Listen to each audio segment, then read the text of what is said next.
Welcome back, sci-fi fans, to the Science Fictionary Podcast. I'm Andrew, here tonight with Marisha, and we are live to talk about what are we going to talk about? Captain America: Brave New World. It's true. And we'll probably cover what if at the end. So, if this is your first time checking out one of our trailer reviews, we're going to review the trailer. It is not a frame by frame breakdown. There are people out there that do a much better job with that than I could ever do.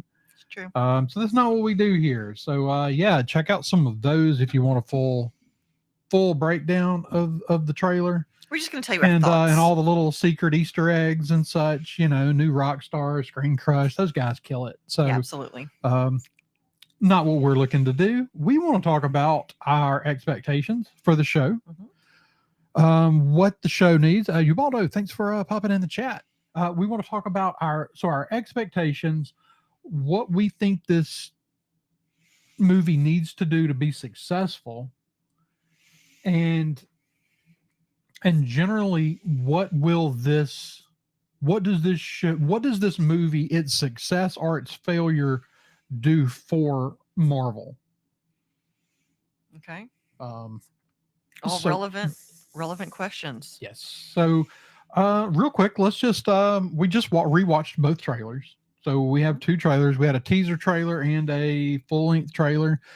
I think both trailers are pretty good. Yeah. I mean, they do all the things that a trailer needs to do. I think they drop enough to get people in, but it really doesn't tell you a whole lot. You kind of get a vague sense of things aren't going well, right? There's some kind of conspiracy. But beyond that, it's not like they give you the whole the whole movie in the trailer. Yeah, like they do sometimes. and we've got some stuff. Well, Marvel's pretty good about not. That's true. I can't think of any case where Marvel has given too much in a trailer. That's true. Yeah. They've kind of got that down. Like, in fact, a lot of times, I mean, Marvel in its heyday, you were lucky if you got anything beyond the first 2 minutes For in your sure. trailer. Yeah, absolutely.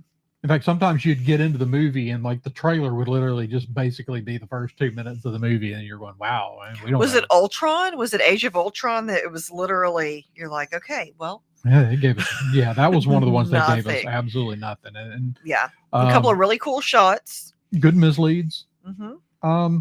I feel like this one's not necessarily going for the misleads. This one's got some interesting stuff going on. We're finally, what, 2 years later, finally seeing the what are they called? The big god creatures that the thing emerging from the ocean. Yeah, the Celestials. The Celestial. There we go. Yeah. Mine went blank. I knew that was going to happen before we started tonight. That won't be the first time that happens tonight. Won't be the last time either. No, that's true. It probably was the first time. I hope it won't be the last time. Wow. Should we be doing this tonight? We're gonna make it. We shall power through. So, but we finally see the Celestial. I think a lot of this is going to ultimately revolve around that. So the rumor with the Celestial is that it contains a heavy amount of, some people are saying vibranium. Okay. So we're going to tie it back to how vibranium arrived on Earth in the first place, the meteorite and all that. That could have been related to the celestial egg that was, placed inside the Earth. Right. And that maybe this is a vast quantity of vibranium. There's also a lot of people saying that it's adamantium. Oh, okay. So we could be introducing a vast quantity of vibranium, which will allow us in the Marvel universe to take a grand technological leap forward. Right. Or adamantium, which has its own share of uses, but also would kind of be a precursor to introducing, Wolverine and a number of other. Although, hasn't really Wolverine been around for a while at this point? Wolverine would have been around for a long time, but you got to remember, like, even in Days of Future Past, Wolverine has bone claws in that movie. That's true. Yeah. And just keep in mind, that's not this canon either. That's true. Yeah. That's not our MCU Mhm. sacred timeline Wolverine. We still don't know who that is. Yeah. Or if we have one. We don't know how they're going to play that yet. Mhm. But the adamantium claws is sort of a late addition to him. Okay. That's something that's done to him much later in life because it's done with modern tech and a modern Right. lab. And Yeah, you're right. so that's not a problem. But everybody's asked every movie that's come out since Eternals, hey, when are we going to see that big thing sticking out of the ocean again? Is this just not a big deal or what? We saw it briefly in like a news story. Yeah. And I mean, I'm not one that ever I was kind of like, well, eventually you have to acknowledge it's there. Right. But I was like, also, was it She-Hulk where it was in a news story? Maybe. I think But it so. was also like, it's not that big a deal, y'all. Like these other stories have all involved pretty big things. Why Right. would we like also add this other big thing to it? Yeah. I mean, and that's the thing. You don't have to touch on everything that's going on in the world. Well, you can't. I mean, in Marvel, you can't. Like, we've never asked that question about other Marvel movies where we knew big things were happening while these two characters existed at the same time. I mean, you don't watch The King and I and say, gee, why aren't they talking about the Civil War? Because it's on the other side of the world. Mm. You know, it's like, it's not because it's not. Because it's on the other side of the world and the United States is still pretty inconsequential. Yeah, although I'm pretty sure in real life, that particular king wanted to send elephants to Abraham Lincoln to aid him in winning his war. That would have been interesting. Elephants, yes, that was his solution. Send elephants. Yeah, he was talked out of it. It could have been interesting. I mean, yeah, definitely would have given a different dimension to the American Civil War. Oliphants. Yeah. Some good old war elephants. Anyway, all that to say. Grant with some elephants would have been like Hannibal round 2. Yeah. That definitely could have been entertaining. Sherman with some elephants. Yeah. Vernon, Georgia with some elephants. Just firebrands in their That trunks. man was a psychopath. He'd have lit his elephants on fire and sent them into the city. Yeah, that's probably true. Sorry, that's way off topic. All that to say. We are finally going to get something on that. Yeah, that creature. But I mean, for me, that's the big thing. Obviously, Red Hulk. How do you feel about? I mean, obviously, it's Harrison Ford, so it's hard not to like it. But how do you feel about the recast? I mean, recasts are never my favorite, but like when your actor dies. Well, it's one of those things. Like your actor died, but you didn't have to do Thunderbolt Ross. That's true. It must be important for what they're planning to do next, though. I don't think that they would have recast that character. I think that they just wanted to do Thunderbolt Ross as Red Hulk. Yeah. That was something fans had wanted for years. You kept bringing Thunderbolt Ross around and not doing it. Yeah. So I think that was just something people wanted, and it's a way to do it. I love the quick dismissal of kind of like the you look different thing. Yeah. It's lose the mustache or lose the election, right? Right. We just totally dismiss it. Like, yes, that's how it happens when someone shaves off their mustache instantly they look a different person. And they turn into Harrison Ford with all the Harrison Ford mannerisms. Yeah. Like, I love Harrison Ford. Harrison Ford was a good choice. I mean, there were a couple of choices out there. Yeah. That I think work, but I think Harrison Ford's a good one. And Harrison Ford actually plays a pretty intriguing bad guy. Yeah. He doesn't do it often. Right. But it's a good choice as far as who they cast. So since they are bringing Thunderbolt Ross back, do you think there's any chance that we get Liv Tyler back as Betty Ross? Betty Ross, yeah. Named after Betsy Ross, I guess. Presumably. Yeah, but Betty Ross. The rumor was yes, but so far, really nothing happening there, right? I mean, yeah. And like, if they bring back Betty Ross in a non-Hulk related movie, like, that's going to seem a little. Oh, I don't know. I don't know that I'll like it. Like I'm all for them bringing Betty Ross back. I've Hmm. been yelling for it for years, but for so long they've kind of acted like, that's been the redheaded stepchild of the Right. MCU. They just kind of didn't acknowledge it. Which I hate 'cause it's such a It's darn a good movie. very underrated movie, and I love that movie. I think now looking back on it, people would probably be willing to give it more credit. Hmm. Um, I think people were just irritated because Edward Norton pieced out. I mean that was part of it, but um, yeah, I don't know. It's I think that adding Betty Ross in here might feel a Forced. forced. I can't see a place where it makes sense to have her come back in. Yeah.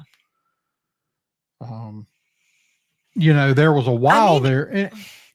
I mean, the thing is, though, like, if we're doing Red Hulk, it seems unlikely that her having been the scientist that was, Maybe we at least didn't Im- need to acknowledge where she's been.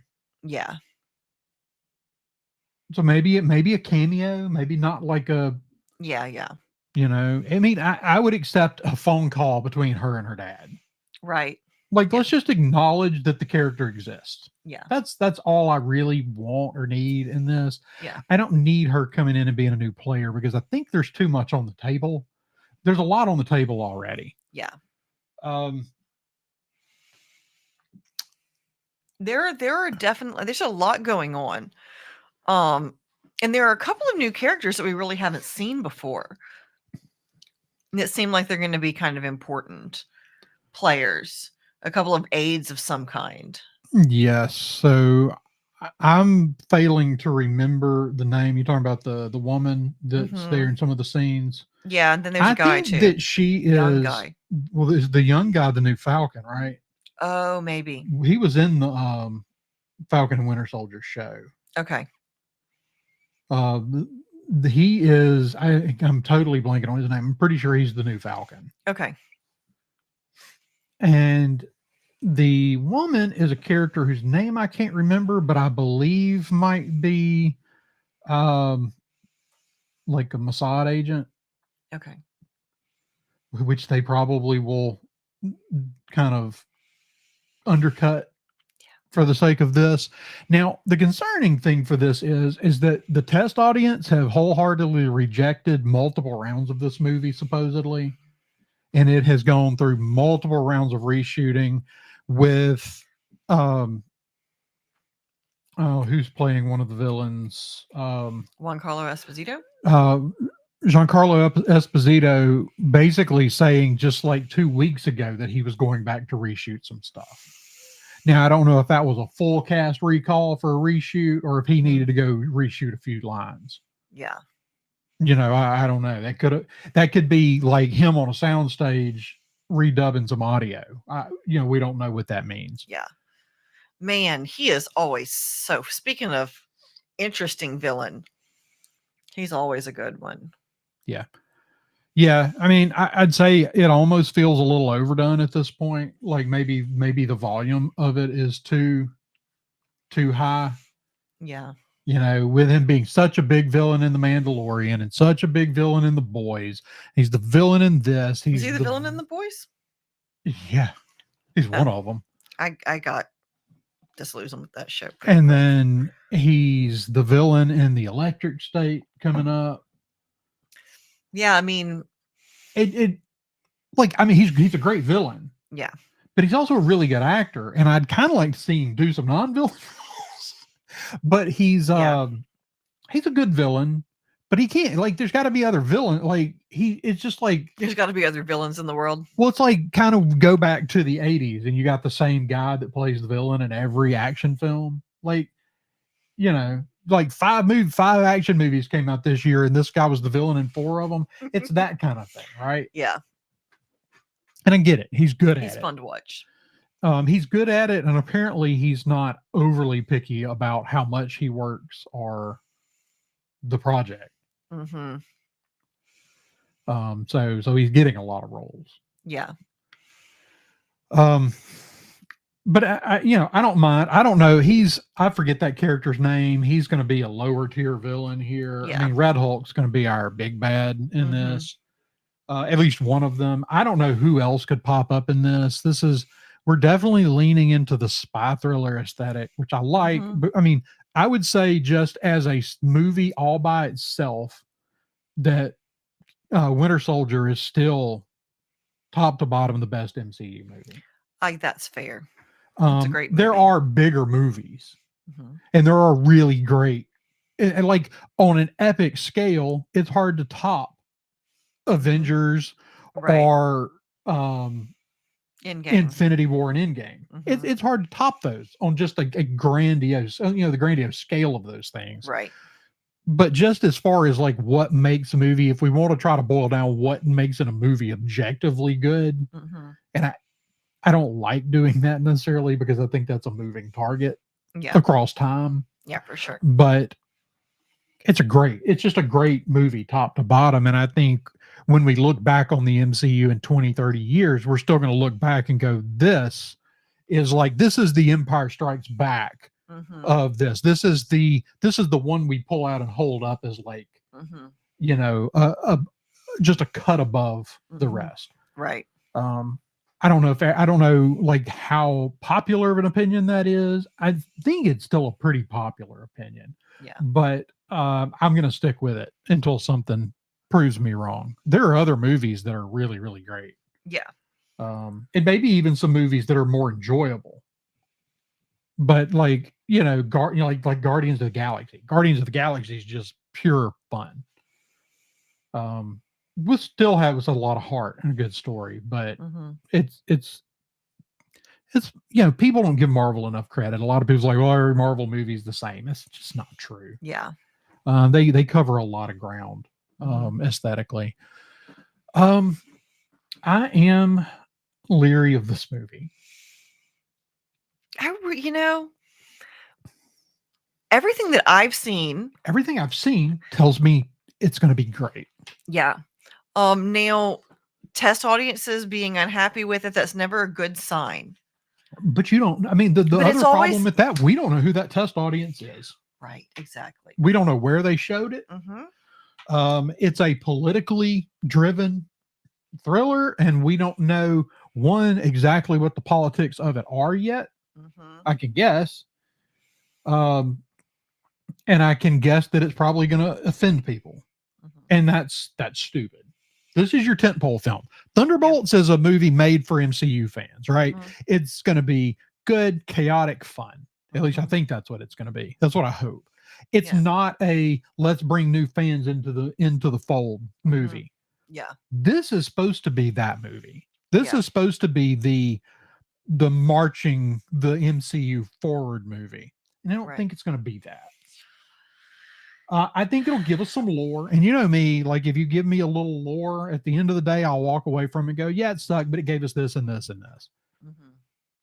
Give me something to progress. And I just legendary. love Anthony Mackie. I do too. I'm a huge Anthony Mackie fan. Such a fan. And like Falcon and the Winter Soldier was great, but like this is his first Captain America movie. And in some ways I kind of feel about it like I did about like whenever Captain Marvel was coming out. It's like they need to do this well. Yeah. Like Anthony Mackie has put in his time. He deserves for this movie to be good. 100%. And I really hope that it will be. And by and large, I think Falcon and Winter Soldier was good. I know there's going to be people that are going to disagree with me about that, and that's fine. I know it. I enjoyed it. I enjoyed the heck out of it. Now, I loved it right up until the last episode. The last episode is a chaotic mess, doesn't do much for the story, and it gets real preachy, which seems to be what test audiences are rejecting about this film. From what I've heard, that's conjecture, that's speculation. Like I don't know any of that for a fact, but the rumors floating around out there are that test audiences walked out and said it's real preachy. Real preachy is not going to do well right now. Oh, people are so tired of politics. People want to be entertained. Yeah, it's been Like the election cycle is just finally over, and it was brutal like it always is. And people just want to be entertained right now. Yeah. Yeah, and I'm afraid that this movie, now we've still got a little while. It's not coming out tomorrow. Yeah. But the political rhetoric is not going to calm down between now and January, when when we move all the newly elected people into office. Though, movies with multiple I mean, you remember all of the chatter that plagued Rogue One? I mean, Oh yeah. reshoots and this and That that, was and it one of was our first big movies where we had massive. I mean, we almost reshot the movie. We reshot like half the movie. yeah. And people went because the second trailer, or the trailer, nothing from the first trailer was in the movie. Mm-hmm. Yeah. Um and so that, So, and just it was great. And because I'm not, it's possible that they've gone back and retooled and retooled and retooled. mm-hmm. You work on these things. One of the things is that happens a lot of times when you come back and reshoot is that you absolutely dismantle your continuity. Mm-hmm. It's like everybody's shot this, everybody's in the zone, making sure everything's going right, the continuity's good, and then you come back 6 months later and shoot The more. whole different crew. And people, maybe different crew. People have worked on 2 or 3 other projects since they were there. The headspace is different, and you risk changing the whole tone of your film, or having new scenes with a different tone than what you shot 6 months ago. Right. Yep. The thing is, these people that make these movies, they're, it's not, they're not an artist in the traditional sense of an artist, but they're artists. Yeah. And artistic interpretation can change rapidly. 6 months for someone, I can take a photo today. I could go out and take 100 photos, and I could bring them back and put them on my computer and go, I hate these, and stick them in a folder and not look at them for 6 months, and come back in 6 months and go, why didn't I edit these? And sit here and edit every one of them and put them up. Yeah. So that's the danger to me of reshoots, extensive reshoots, is that the people in charge, the people at the top that are creating this vision, have had a some sort of change, whatever it is. They're just in a different headspace when they come back. Sometimes in editing, though, you get a totally different that's true project too. from the one you started Here's with. the thing. When you make a movie, you start with a script or a book. If you start with a book, it's got to go to a script. Sometimes the story totally changes from book to script to screenplay. And then it changes, and then the directors look at it and they add their own twist to it, and it changes again, and then it goes to the editors, and the editors have a different vision, and you get all these people with different visions, and they're putting their own stamp on it along the way. And you can tell movies a lot of times that do that. It's good to have people that are all on the same page, which is why it's always preferable to have a director directly involved in the editing process. Yeah. So I worked Nick, on. Thanks for dropping in. So I worked on a movie earlier this year, and this is the first time that I had ever worked on a movie where the editor was there all the time. He was on set, and he would go he wasn't on set all the time, obviously, because he had to sleep sometimes, but like he would get the film and like edit it, and then it was like in real time. He would be, when we were filming, he would be like in a room adjacent to where we were filming, editing, to have some kind of idea of what the story was going to, and that was really cool. Yeah.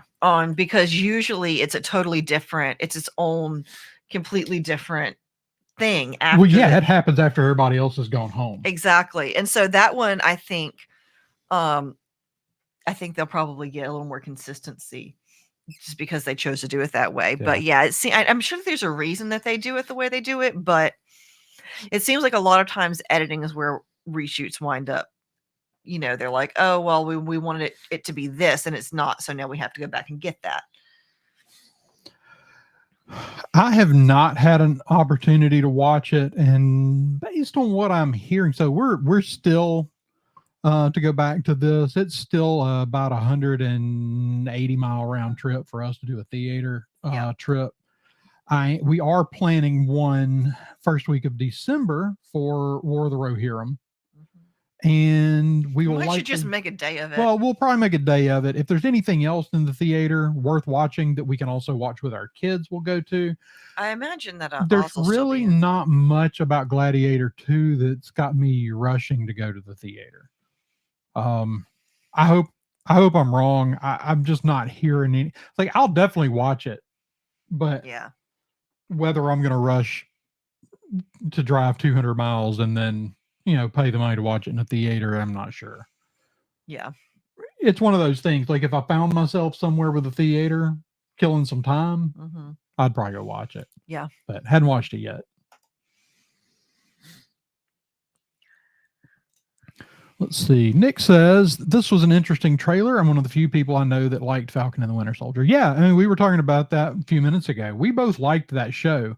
I didn't really have anything that just killed the show. The preachy after school special scene in the final episode was a real letdown. I mean, there were definitely things you Not could enough tell. to ruin the show for me, but Yeah, yeah. definitely kind of took the wind out of the sails at the end. I mean, there were definitely things like the fact that they had to retool the entire like conflict of the show because of COVID. They shouldn't have done that. No, they should have just stuck with it, but they did.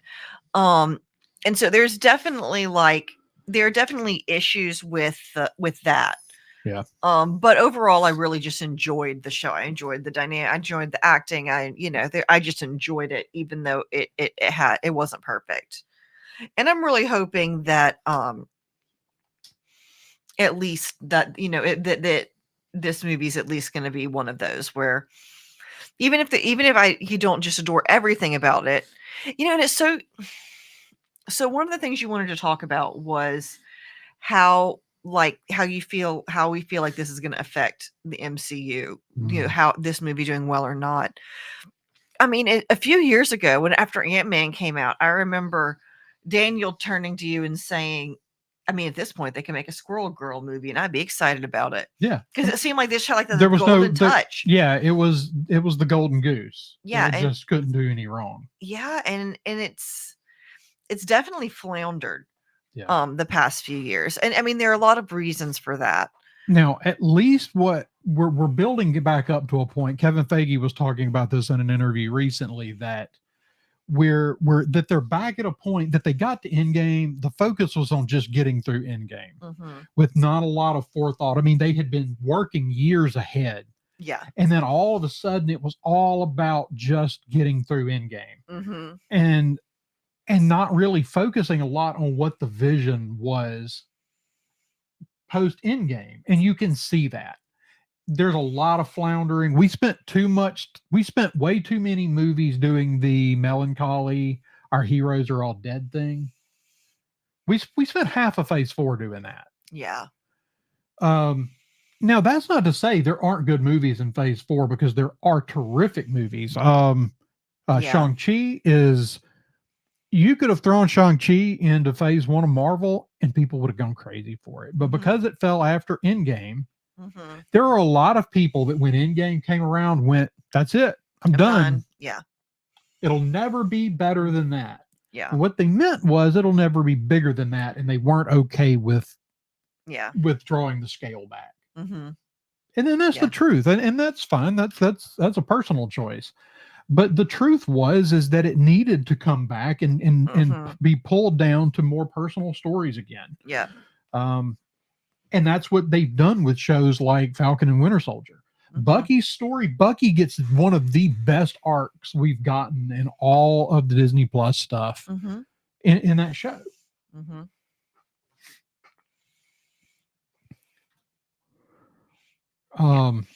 Nick says Shang-Chi's in his top 6, and it's a really good movie, and there are other really good films in Phase 4 and Phase 5.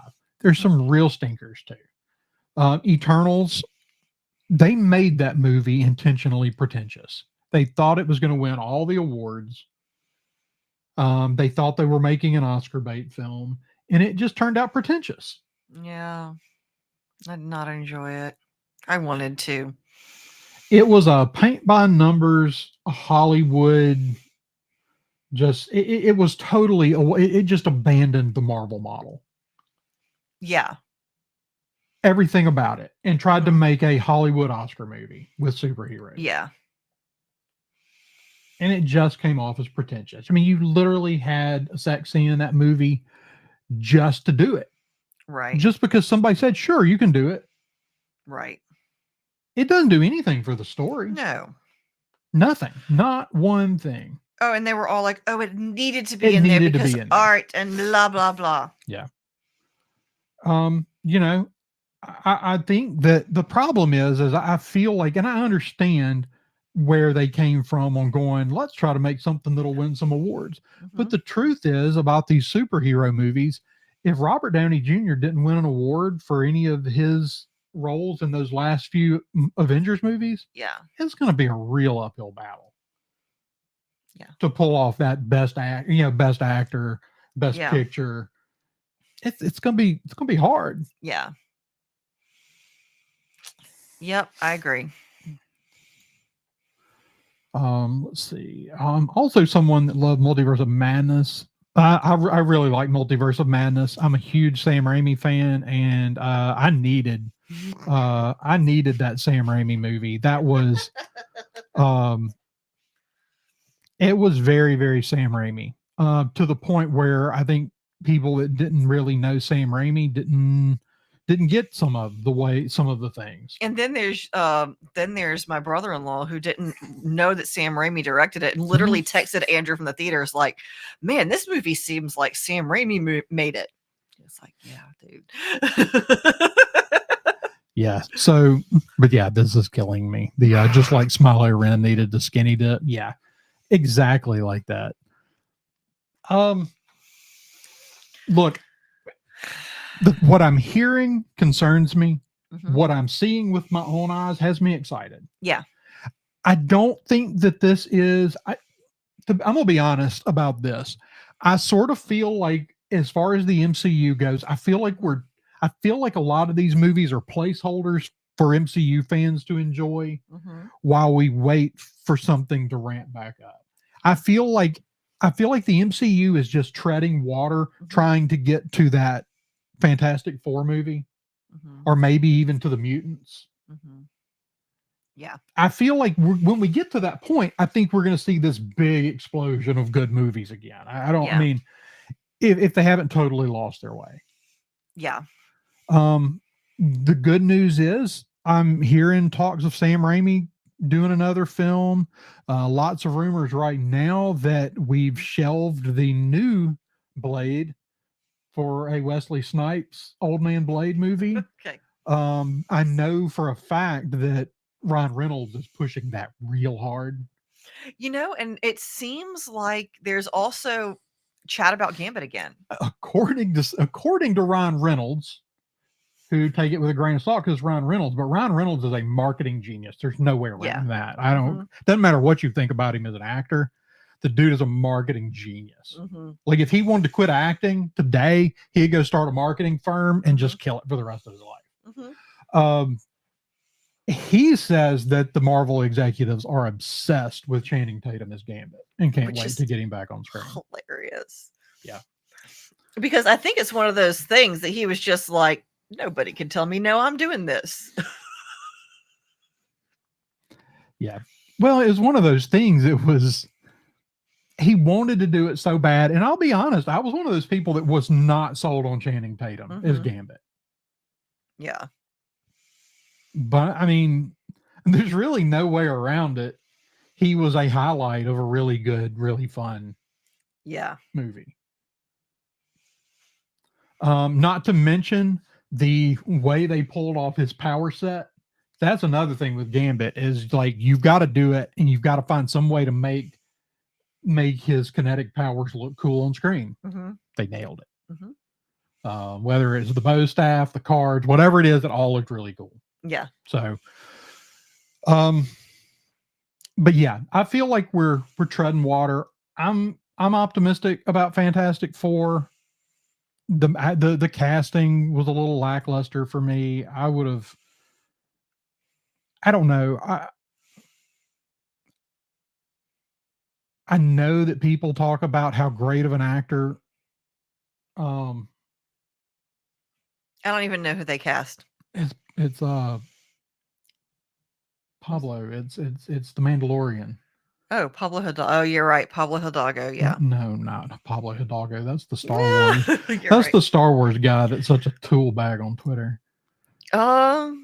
Pascal. Pedro Pascal. Pedro not Pascal. Pablo. Pedro Pascal. Yeah. You're right. I forgot about that. And Vanessa Kirby. Yeah. And, whatever. It's fine. Neither of those would have been my first choice. But No, I would have gone about 20 years younger. well, yeah. I mean, well, you don't want to go too young on Reed, but the rest of them, like the two siblings, should be younger. I mean, a little, and they've been a little bit younger, but it's Pedro. I don't understand why we're casting actors. I'm just not that big on Pedro as an actor. I mean, I enjoy him, but in what? Because he shouldn't get any credit for The Mandalorian. I enjoyed him in Game of Thrones. See, I haven't seen that. Yeah. He should get very little credit for the way the character comes off in Mandalorian. No, he mostly does the voice. Yeah. And the helmet only comes off when he's crying or dying. Right. Right. So, we want to give him an acting scene and let him take the helmet off. But there's really no talking in those scenes. It's all, so that's what I've seen him in the most. I'm just not I'm not the biggest fan. He's really good at saying this is the way. Right. Yeah. I feel like that was like Vin Diesel and Groot, and they just took him in a sound booth and had him say it like 500 times on the first day. He just used it. Yeah. Okay, so here's my thing. This is a little off topic, but we're way off topic. So. Since we're there, like Pedro Pascal is a good actor. I mean, I'm not complaining about casting him, except for why are we casting actors who are in their mid to late 40s? He's probably right for Reed Richards. Reed Richards needs to be a little older than the other characters. For the next 10 years? Like, are they just going to do, like, how long are they planning to drag Fantastic Four out? 10 years. I don't know. Give or take 10 years. Reed Richards needs to be a face of Marvel for 10 years. I don't know how old Pedro is. I'm not sure exactly. But I'm thinking at least mid 40s, but I could be wrong. He's 49. See, he's almost 50. Yeah. They could have gone 10 years younger. No problem. And that's like, I don't understand why they're not casting younger actors. Because they're trying to cash in on his face. I guess he's big right now. Yeah. You got to remember, like, they call Tom Cruise the last movie star for a reason. Yeah. There aren't a lot of people that pull just on their face. And honestly, he doesn't, but he probably does more than a lot. Yeah. But you're not going to sell your movie with an actor these days, unless it's Tom Cruise. Yeah. Like, even Robert Downey Jr. isn't guaranteed bank at the theater. Yeah. These days, mostly you sell movies, not actors. Correct. I mean, Oppenheimer did super great because of the story it was, for all the hype around it, and the fact that it released the same weekend as Barbie. Yeah.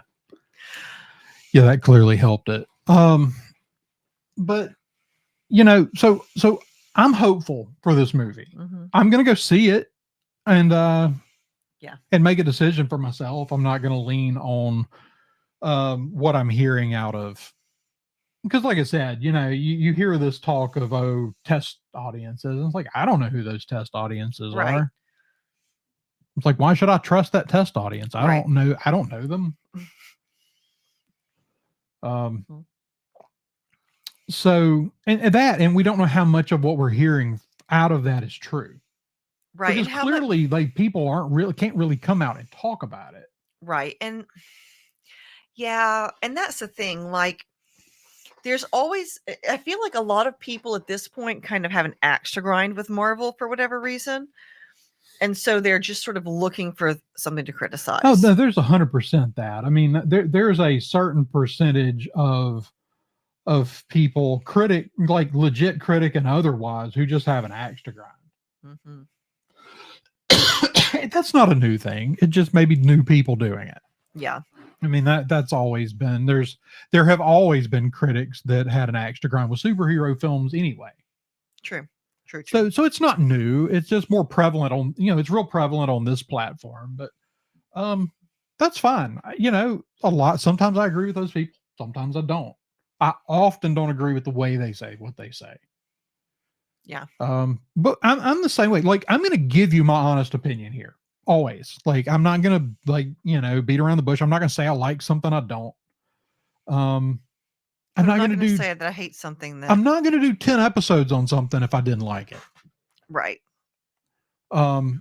Generally I'm going to tell you I didn't like it and I'm going to move on. There are rare exceptions to that. Yeah. But they do happen. I tend to agree, Nick, that basically I think it's that Lucasfilm has burned a lot of Disney's bridges. That's true. And because of that, Marvel is getting thrown on the fire too. Mm-hmm. Well, and also, it's not that Marvel has not committed some sins against the fandom. They have. But Lucasfilm, what Lucasfilm has done against the fandom is like on a whole nother level. The Acolyte is an abomination. It just is. I'm not going to beat around the bush about that one. Like that one, the more time passes, like the more I really despise what that show was and the slap in the face that was to George Lucas's Star Wars. Yeah. It goes against everything that George Lucas wanted Star Wars to be. Yeah, for sure. And so like you hear people talking about the world has evolved. Sure, the world's gotten to be a crappier place. It doesn't mean that our fantasy stories have to get crappier with it. True. But I mean, I think that Disney's definitely made a lot of mistakes on a lot of fronts. There have been a lot of things happening in, I mean, just looking at the drama going down with Snow White for the past 10 years, it seems like. There's a lot of things happening at Disney that is just sort of out of touch. Yeah. And I think that a lot of people are just unhappy with, and because Disney owns Marvel, it's automatically sort of rolled up in that. Yeah, I'm going to read Nick's. I'm trying to make sure I read everybody's thing I put up on the screen here, since I am putting these up as audio episodes as well.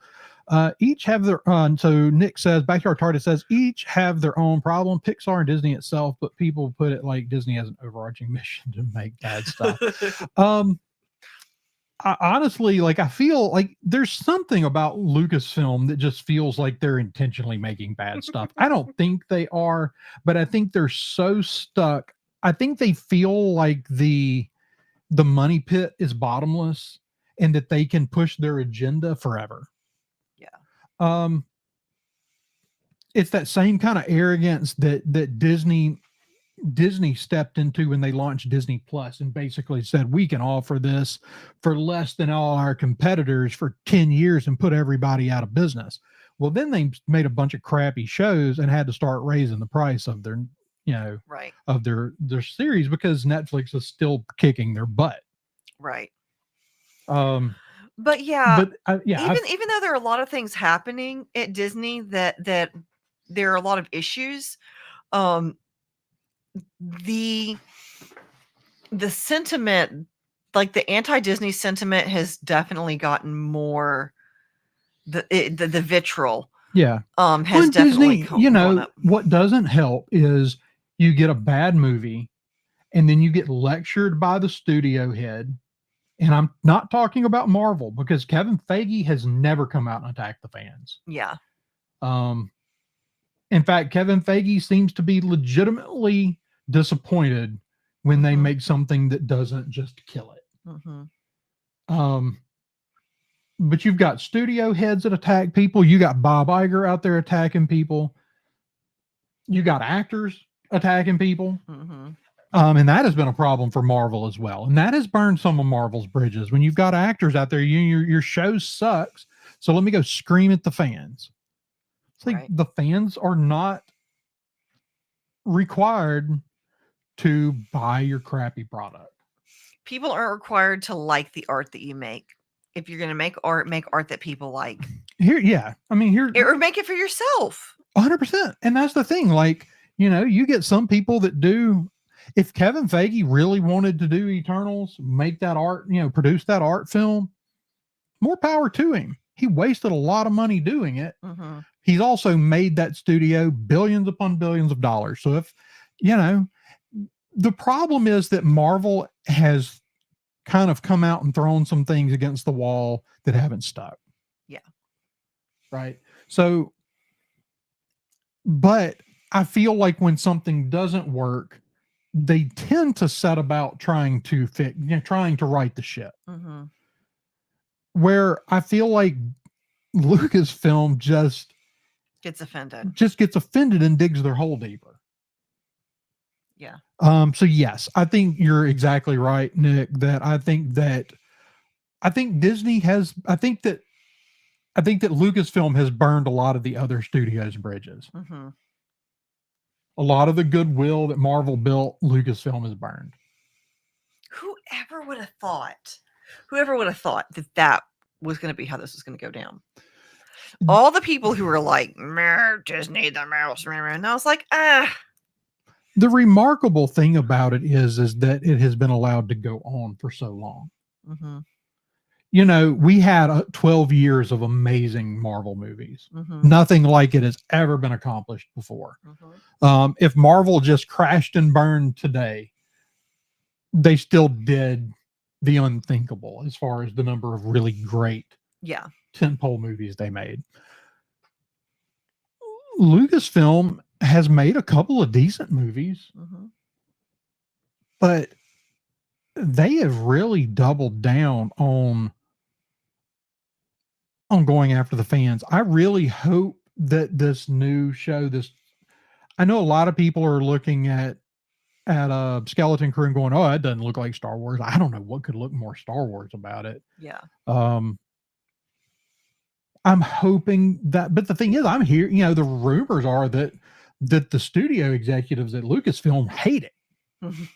Then that's probably good. Right. Because they loved The Acolyte. Right.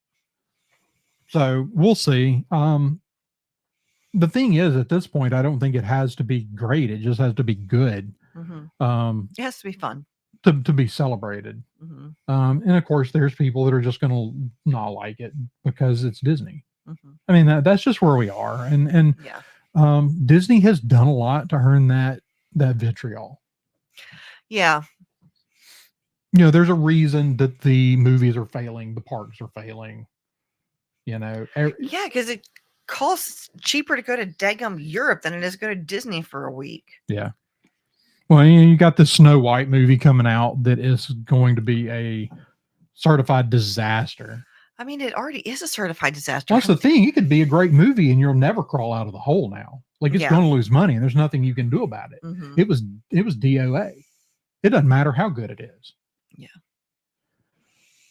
So I don't know. We'll see what happens there. But let's just say we're optimistic. I am cautiously optimistic about this movie. I have fears that it's going to be more politically preachy than I'm going to enjoy. Could happen, but I'm gonna watch it anyway. I'm gonna watch it on opening weekend. I'm not gonna listen to what people say about it until I've 100%. Seen it. And I encourage you to do the same. Go out and make your own decision about it.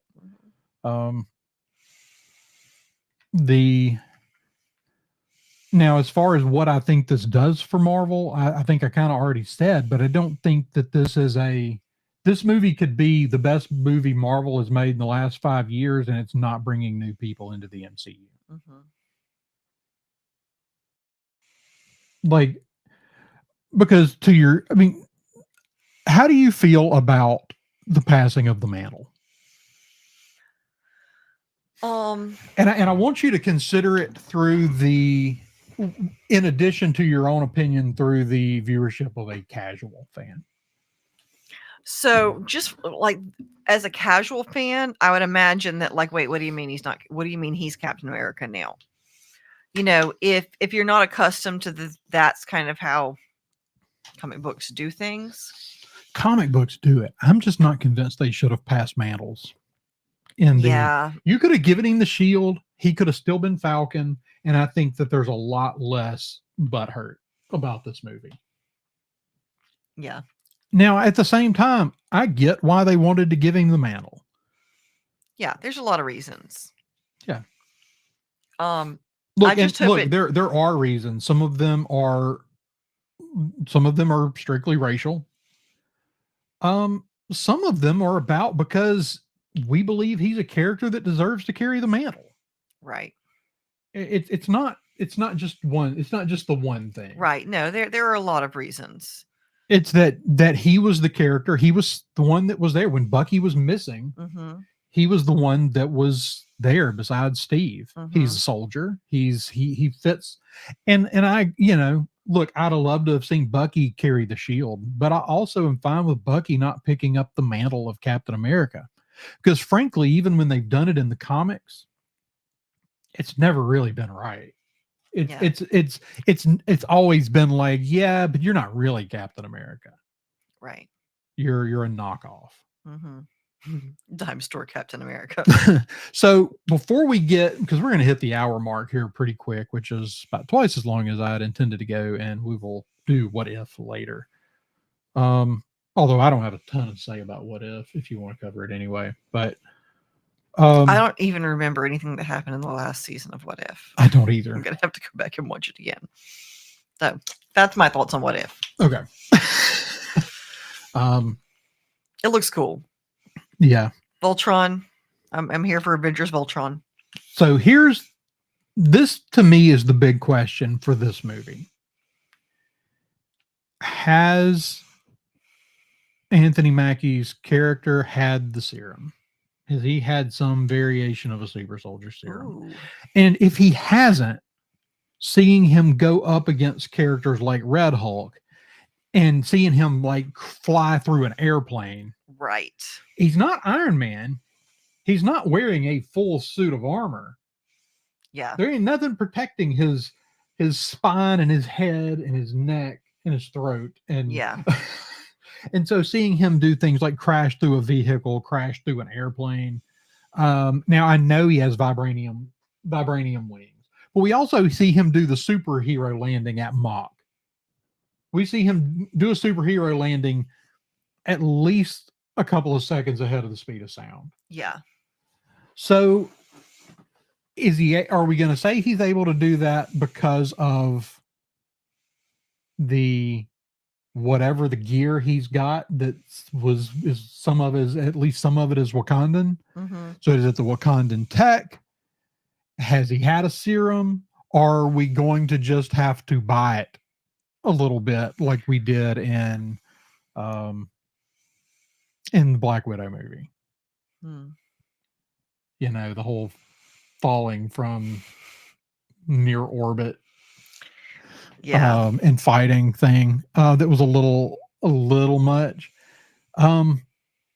Here's the thing, it's a superhero movie. I'm willing to buy some amount of characters doing unbelievable things. Yeah. I just am like, that's not going to hurt my feelings. But is this if he hasn't had the serum, is this a little much? I think he's got to have something. Yeah. He's got to either have some, either the tech's got to be, the thing is, even like the Black Panther with the Wakandan tech and all of that, it's still. Well, he's still super soldier. Yeah, exactly. Heart-shaped herb. He's still got so I think he's got something. So, not going to be what happens. I don't believe. I think he's going to have had some variation of the super soldier serum. I think they have to. Yeah.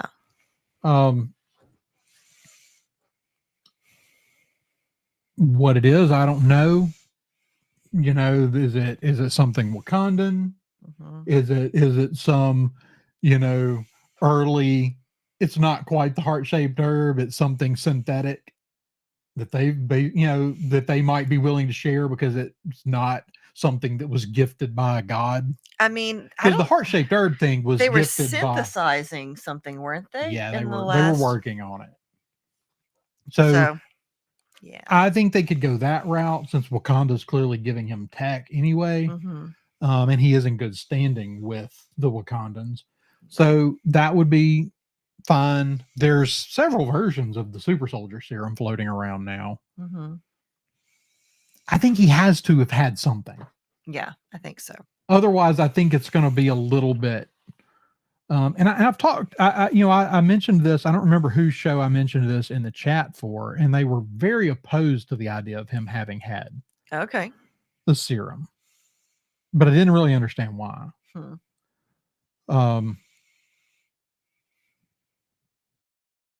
It's not like this having the serum cheapens it, Right. like, which I think is what some people, what the impression I was getting, people felt like.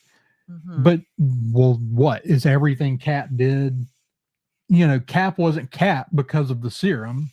Right. And that was the whole point. Right.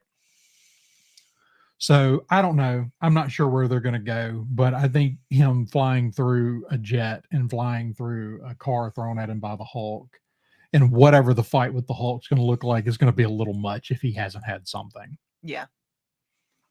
Not to mention that's what the show was about, was the serum. Right. And clearly the serum is still at play. The leader is going to be a character in this. Is going to be maybe our big bad. So the leader is the scientist that they go to in the Hulk movie. That we see him at the end. The serum drips on him. He's the one who creates Abomination. But the serum drips and his head gets big. And yeah. So supposedly he's in this. Okay. Is he the one making the cryptic phone calls? I think so. So I think we're still kind of coming back to the serum being the story. Now, we've got an awful lot of people with the serum in the world at this point. Just here, I mean, theoretically, Steve's still out there somewhere. He's old man Steve now, but he's still Captain America. There's 2 Hulks. There's Isaiah Bradley. There's Red Guardian. There's Red Guardian. There's Bucky. Yeah. And there's Sentry, presumably. Yeah, if they go that route with Sentry, with that being part of the super soldier experiments, which seems to be where it's going. In fact, I'm not sure that all their scuffling doesn't let him out of a crate in that room. Yeah. So I don't know. We'll have to see. But this movie, I'm going to say that I'm cautiously optimistic. That's where I stand on it. Yeah. Same. Okay. And we'll see. It's yeah. See, that's my thing, Ubaldo, is I don't know how he's supposed to fight Red Hulk if he's not powered.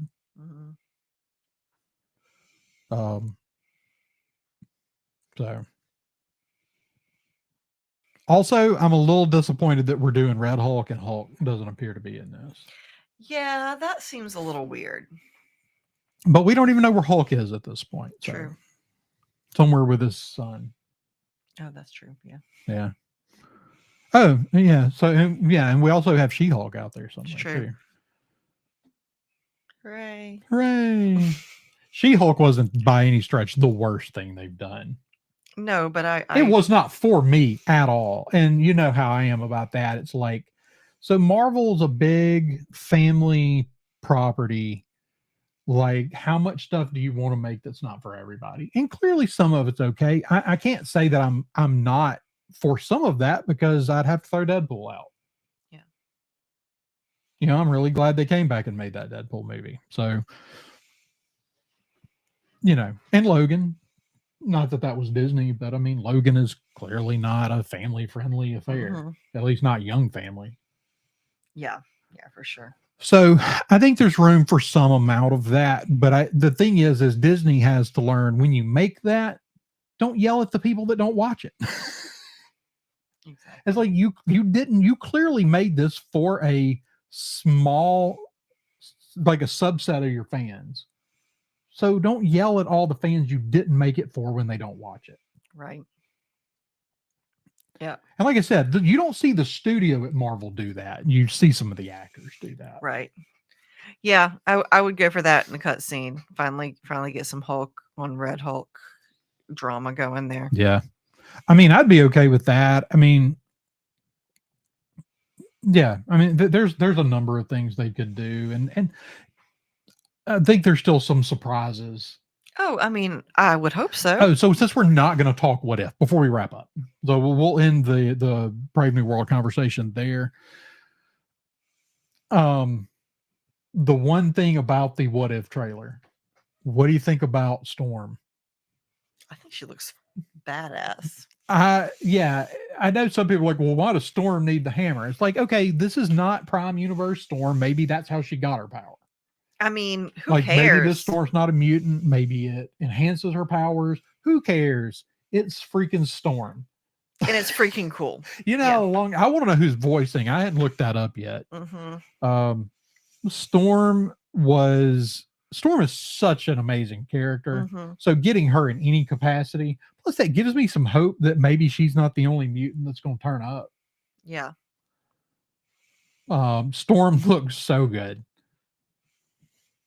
Yeah. Yeah, that's definitely a highlight there for me. Yeah. Well, that and anything that plays with my Voltron loving heart is gonna get me excited. Avenger Assemble. I'm really like, I don't know. I'm not a comic book reader. I never have been. I have read handfuls of comics. So I don't know. I'm assuming that the mech suits are something they did somewhere along the way. Presumably. I as much as I'm excited about those, the combined Avenger, the Moon Knight mech looks so cool. Yeah. It's like I was telling one of my kids earlier. He said something about the trailer when we watched it, and I was like, "Yeah, that's the thing. Making what if is you can just have fun because there's no rules.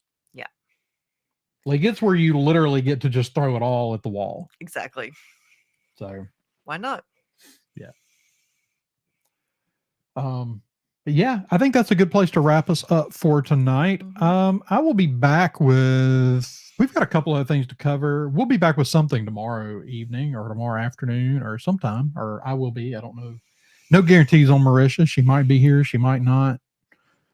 Can't tell. Never know. But I will be back. I intend to do an episode Tuesday and Wednesday and maybe be back on probably Friday.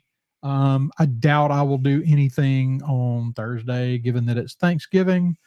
I don't know how much anybody would appreciate me doing an episode from the table during Thanksgiving lunch, but could be fun. The kids would think it was super great. I recorded and y'all let me know what you think. I recorded a short episode that didn't get released because it was a precursor to the show I was supposed to do with Danny last night, which was our watch party for Dune. Yeah. Where I did like a 4-minute episode on my phone sitting in a deer stand.